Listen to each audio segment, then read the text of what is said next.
bring information regarding the boy, Oliver Twist. Yes, I have come in answer to your advertisement. Bumble is my name, sir. Beadle of the workhouse where the boy was cared for.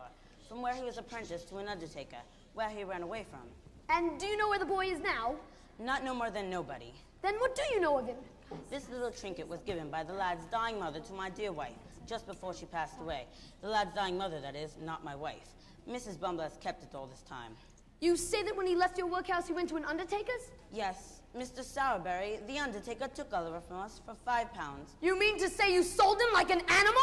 Well, sir, it was Mrs. Bumble who actually authorized his sale. Really? Then I will see to it that neither of you are employed in a situation of trust again. You may leave my house. I hope that this unfortunate little circumstance does not deprive me of my parochial office. Indeed it will, and you may think yourself well off besides. It was Mrs. Bumble. She would do it. That is no excuse. For you were present on the occasion when the boy was sewed, and indeed are the more guilty of the two in the eye of the law.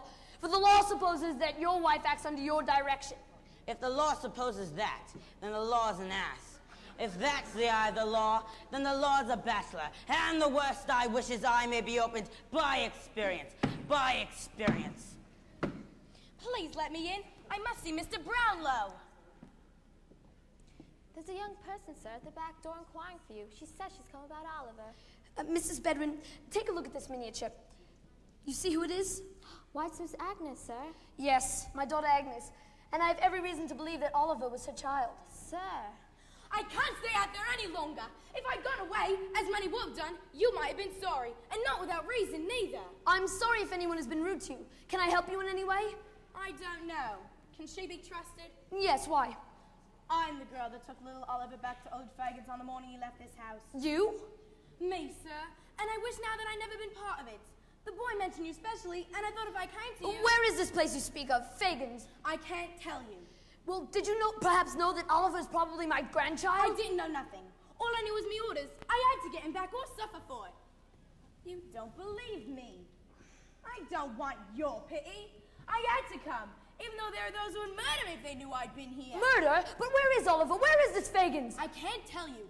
I just wanted to know if Oliver is safe. I must go back now, quickly. But what can I do about all this? What is the reason you must return to those people? What is the reason you can't tell me where he is? Why must you go back? I mean, I can call the Bar Street Runners in a moment, and if you tell them what you have just told me, they will see you come to no harm. Don't you understand? I want to go back. I must go back. How could I explain? You see, back there is a man that I just can't leave. You see, I love him. You don't know what it is to love someone like that. I understand. My dear ladies, do excuse me, but I am anxious about Oliver. How can you help me? I won't tell you where he is, but I'll bring him to you. Yeah, that's too dangerous. Will you promise that I won't be watched or followed? I promise you solemnly. Then tonight, between 11 and the time the clock strikes 12, I will walk on the London Bridge, and I will bring Oliver.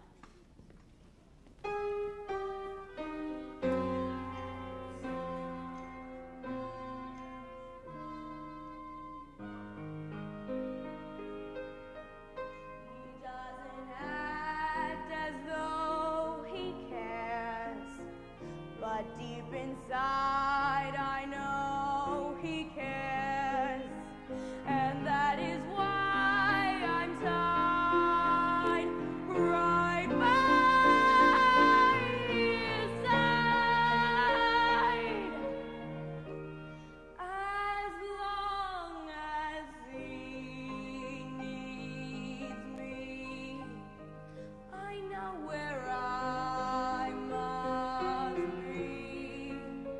But will he ever see that someone else needs me? As long as life is long, I'll love him right or wrong.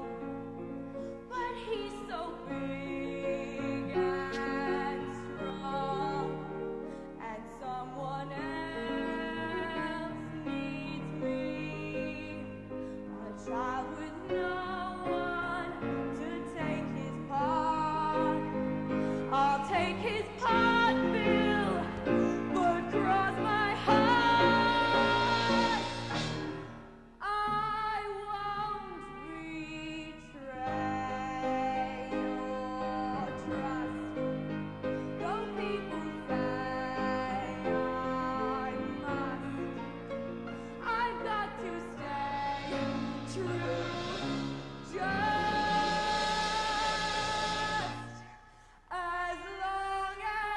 me.